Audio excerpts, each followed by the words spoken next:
नमस्कार, मैं अशोक कुमार पांडे और स्वागत है आपका टीसीएच पर। आज जो ट्रंप ने बयान दिया है उससे हड़कंप मचा हुआ है। और हड़कंप इसलिए भी मचा हुआ है कि उसने बिल्कुल साफ साफ कहा है कि 2 दिन पहले नरेंद्र मोदी ने मुझसे यह कंफर्म किया कि हम रूस से तेल खरीदना बंद कर देंगे। रूस से तेल वाले मसले पर मैं कई वीडियोस बना चुका हूं, कई सारी बातें आप लोगों से कर चुका हूं और आप जानते हैं कि भारत सरकार अब तक तो यही दिखा रही थी, चाहे वो विदेश मंत्री हो, चाहे विदेश मंत्रालय का बयान हो। खुद मोदी ने तो कुछ नहीं बोला। मोदी जी भले मनमोहन सिंह को मौन मोहन सिंह कहते हो, लेकिन मौन रखने में मोदी जी का कोई मुकाबला नहीं है। प्रेस कॉन्फ्रेंस करते नहीं है कि कोई सवाल पूछ ले, और जब भी कोई मुश्किल मौका होता है तो वहां से या तो गायब हो जाते हैं या तो खामोश हो जाते हैं। जैसे अभी शर्म शेख में जो हुआ, इतना बड़ा आयोजन था, वो गजा की शांति को लेकर ट्वीट पे ट्वीट कर रहे थे, कई भाषा में ट्वीट कर रहे थे, हर ट्वीट में ट्रंप को ऐड कर रहे थे, मतलब टैग कर रहे थे। किसी में बेंजामिन नेतन्याहू को भी टैग किया उन्होंने, लेकिन गए नहीं। एक जूनियर मिनिस्टर को वहां भेज दिया कि भारत में वो खबर ही ना बन पाए, ऐसा ना हो कि कहीं वो फलस्तीन के साथ खड़े नजर आ जाएं और इजराइल के खिलाफ जो पूरा माहौल भक्तों ने बनाया हुआ है उसके चलते उनका वोट बैंक जो है वो डिस्टर्ब हो जाए। खैर, बात इस समय इजराइल फलस्तीन की नहीं हो रही है, बात हो रही है ट्रंप के बयान की।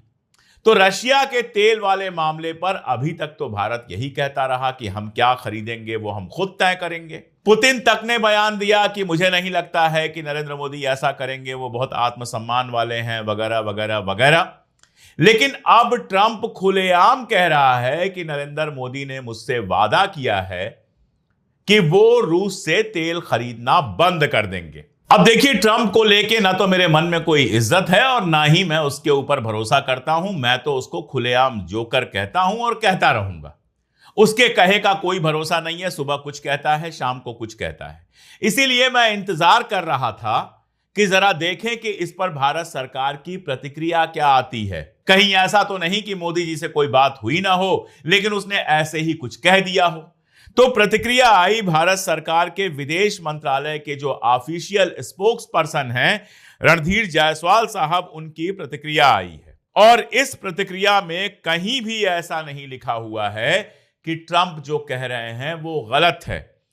आगे पहला जो 2 पैरा है वो तो बस ऐसे ही बड़ी बड़ी बातें हैं। आखिरी पैरा इसका जरा गौर से देखिए, मैं स्क्रीन पर भी आपको दिखा देता हूं। Whereas the US is concerned, we have for many years sought to expand our energy procurement. जहां तक अमेरिका का सवाल है, कई सालों से हम अमेरिका से तेल का आयात, एनर्जी का आयात बढ़ा रहे हैं। This has steadily progressed in the last decade. पिछले 10 सालों में यह लगातार बढ़ा है। The current administration has shown interest in deepening energy cooperation with India. Discussions are ongoing. यानी जो अभी रजीम है वहां पर, अभी जो शासन है, उसने एनर्जी कोऑपरेशन को डिपेंड करने का, यानी एनर्जी कोऑपरेशन बढ़ाने का, इसको सीधे लफ्जों में, आम आदमी के लफ्जों में कहें तो वहां से और ज्यादा तेल खरीदने का जो है वो प्लान कर रहा है, उस पर जोर दे रहा है असल में। और आखिरी में लिखते हैं डिस्कशंस आर ऑनगोइंग, यानी चर्चा चल रही है। रूस से तेल खरीदना बंद करो, अमेरिका यह कह रहा है और इसके पीछे बहाना बना रहा है यूक्रेन वार का। उसका कहना है कि यूक्रेन वार की फंडिंग इससे हो रही है। लेकिन असलियत क्या है? असलियत यह है कि वो चाहता है कि भारत रूस की जगह अमेरिका से खरीदना शुरू करे। ना केवल एनर्जी, बल्कि जो डिफेंस की सप्लाई है, बाकी सारी चीजें हैं, मक्का है, एग्रीकल्चर प्रोड्यूस है, ये सारा कुछ अमेरिका से खरीदना शुरू करे भारत। ये चाहता है ट्रंप। और ये बयान जो आया है विदेश मंत्रालय का, आधिकारिक बयान है, यह ऑफिशियल बयान है। मैं कोई यहां वहां से जो लोग बोलते रहते हैं उनके बयानों पे नहीं जा रहा। ट्रंप के बयान के बाद वैसे भी भारतीय जनता पार्टी के लोग, जो वैसे तो बहुत ज्यादा बकबक करते रहते हैं, दुनिया की हर समस्या पर भाषण देते रहते हैं, वो सारे के सारे लोगों को ट्रंप के बयान के बाद सांप सूंघ जाता है। सब एकदम खामोश हो जाते हैं, सब एकदम चुप हो जाते हैं। कोई पात्रा, कोई चतुर्वेदी, कोई वो जो हमेशा गुस्सा रहते हैं रविशंकर प्रसाद, कोई भी किसी तरह का बयान नहीं देता है। ऐसा लगता है बीजेपी के अंदर ये आदेश आ गया है कि भैया ट्रंप अगर मां बहन की गाली भी दे दे तो भी खामोशी से सुन लेना है, कुछ बोलना नहीं है। तो उनका ये बयान नहीं है, ये बयान भारत सरकार के विदेश मंत्रालय का आधिकारिक बयान है, जिस बयान से बिल्कुल साफ ये हो रहा है कि भारत सरकार ने इशारा तो कम से कम कर ही दिया है ट्रंप को कि भैया हम रूस से तेल खरीदना बंद कर रहे हैं, और तुम जो जो कहोगे, जिस रेट पर कहोगे, हम खरीद के अपने मार्केट में भर देंगे।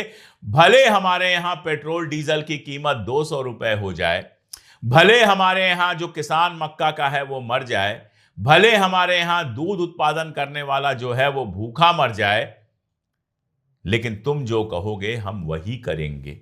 हम तुम्हारे यहां से माल खरीदेंगे और वो माल सस्ते में पूरे हिंदुस्तान में भर देंगे।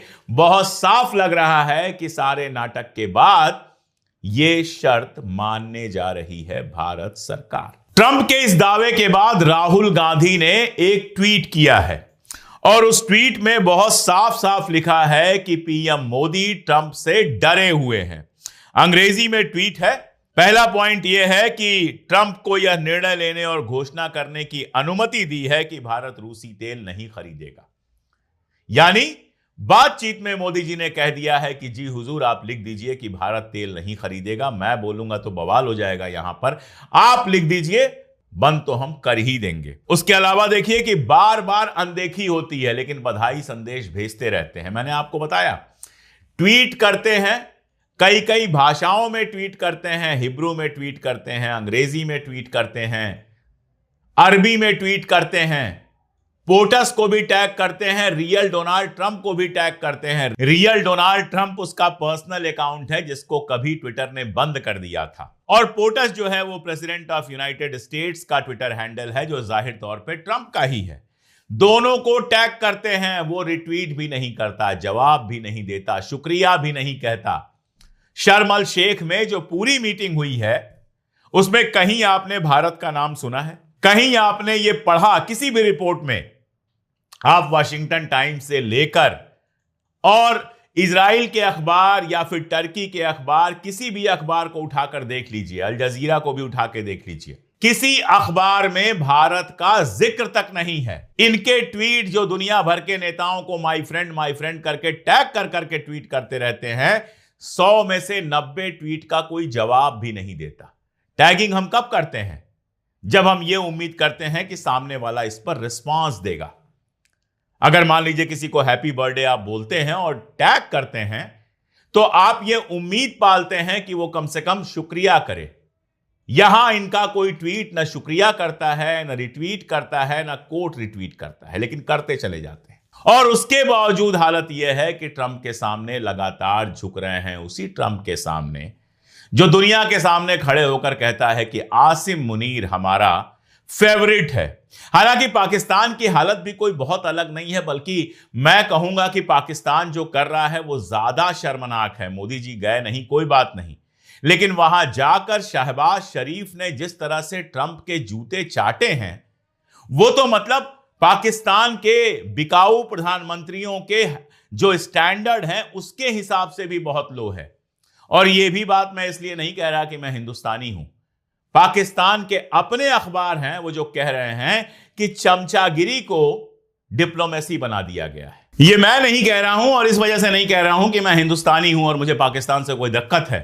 ये पाकिस्तान के अपने अखबार कह रहे हैं, पाकिस्तान के अपने अखबार हेडिंग लगा रहे हैं कि चमचागिरी को डिप्लोमेसी बना दिया गया है। शहबाज शरीफ ने जूते चाटने के सारे रिकॉर्ड तोड़ दिए। शर्म अल शेख में शर्म उल शेख बन गया शहबाज शरीफ के लिए वो जगह।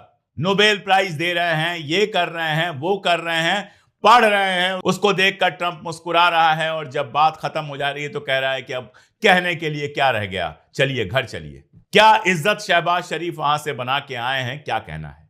लेकिन कटोरा फैलाए रहेंगे तो इज्जत क्या बनेगी। अपनी हैसियत अगर चुनाव जीतने की नहीं होगी, फर्जीपना करके, फर्जीवाड़ा करके आप चुनाव जीतेंगे, तो फिर आसिम मुनीर के सामने आपको सर झुकाना ही पड़ेगा। और जब कटोरा लेके घूमते रहेंगे तो अमेरिका के सामने आपको सर झुकाए रखना होगा, उसके जूते आपको चाटने ही होंगे। अफगानिस्तान के साथ आप जंग में चले जाएंगे, लेकिन खैर पाकिस्तान मेरा मसला नहीं है, मेरा मसला अभी फिलहाल हिंदुस्तान है। अब अगर हिंदुस्तान ने, और हिंदुस्तान मत कहिए, कहिए नरेंद्र मोदी ने, अब अगर नरेंद्र मोदी ने अपने सारे हथियार डाल दिए हैं सीधे सीधे ट्रंप के सामने, ट्रंप के सामने झुकना मंजूर कर लिया है, तो मेरे दोस्तों आप तैयार हो जाइए इस बात के लिए कि भारतीय बाजार जो है वो अमेरिकी सामानों से भरने जा रहा है। क्योंकि यह मामला सिर्फ तेल का नहीं है, तेल तो कहा जा रहा है क्योंकि यूक्रेन का बहाना है। कह सकते हैं आप पॉलिटिकली करेक्ट तरीके से आप कह सकते हैं इस बात को कि भाई यूक्रेन वाला जो वार है उसको फाइनेंस हो रहा है तेल से, इसलिए तेल खरीदना हम बंद करवा रहे हैं। असल मामला यह है कि अमेरिका अपने सस्ते प्रोडक्ट्स, और सस्ते प्रोडक्ट में डेयरी प्रोडक्ट भी है, एग्रीकल्चरल प्रोडक्ट भी है और बाकी प्रोडक्ट्स भी हैं, वो भारत के मार्केट में पूरी तरह से बिछाने का प्लान रखता है।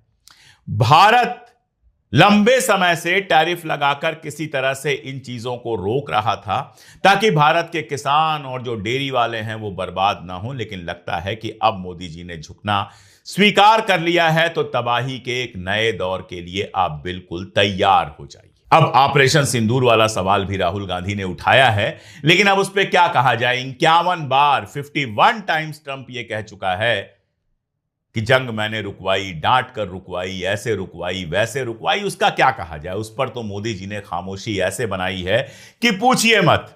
बहुत सारे लोग ज्ञान देंगे कि भारत के पास रास्ता ही क्या है। जो चाइना चाइना आप करते रहते हैं, जरा उसकी हालत देखिए। उसने रिवर्स टैरिफ लगा दिया ट्रंप के ऊपर, कहीं से सुनने को तैयार नहीं है। ईरान से तेल खरीद रहा है, रशिया से तेल खरीद रहा है, दुनिया भर को सामान बेच रहा है और ट्रंप के सामने झुकने को तैयार नहीं है। हालत यह है कि ट्रंप के अगल बगल के लोग कह रहे हैं कि चाइना से आप ट्रेड वार जीत नहीं पाएंगे, आपको कोई ना कोई समझौता करना पड़ेगा। कभी गर्म हो जाते हैं, कभी नरम हो जाते हैं, लेकिन चाइना उसका कोई असर नहीं लेता है। क्यों? क्योंकि चाइना अपने कैपिटलिस्टों के लिए राजनीति नहीं करता। चाइना अपने कैपिटलिस्टों को, अपने अदानियों अंबानियों को पूरा देश थाली में रखकर नहीं देता है। केदारनाथ का रोपवे भी अडानी जी बनाएंगे, कोयला भी अडानी जी निकालेंगे, तेल भी अडानी जी बेचेंगे, एयरपोर्ट भी अडानी जी चलाएंगे, डिफेंस डील भी जो होगी उसमें भी अडानी जी रहेंगे। अगर पूरा देश आपको अडानी जी को दे देना है तो फिर आपको झुकना ही पड़ेगा अमेरिका के सामने, क्योंकि अडानी जी का केस अमेरिका में फंसा हुआ है। मामले और भी हैं बहुत सारे, वक्त वक्त पे सामने आएंगे। यहां बस मैं आपको इतना कह दूं कि जो आदमी अपने आप को सबसे मजबूत प्रधानमंत्री की तरह पेश करना चाहता है, उसके पीछे कितनी कमजोरियां हैं वो ट्रंप के इस बयान से समझी जा सकती हैं। और ट्रंप के इस बयान के बाद जो भारत सरकार का बयान आया है, उससे यह बात समझी जा सकती है कि भले वो जोकर हो, लेकिन जैसे उसने सीज फायर का भारत सरकार से पहले ही ऐलान कर दिया था और वो सही साबित हुआ, वैसे ही जो रशिया से तेल खरीदना बंद करने का ऐलान है वो भी सही साबित होने वाला है। और खासतौर पे तब जब हम देखते हैं कि सरकारी एजेंसीज पहले ही तेल की खरीद कम कर चुकी हैं। अब इसके असरात क्या होंगे आप भी झेलेंगे, हम भी झेलेंगे। जो समझ में आया आपको बताया, आपको जो समझ में आया वो कमेंट में जरूर बताइए। आज के लिए इतना ही, बहुत शुक्रिया।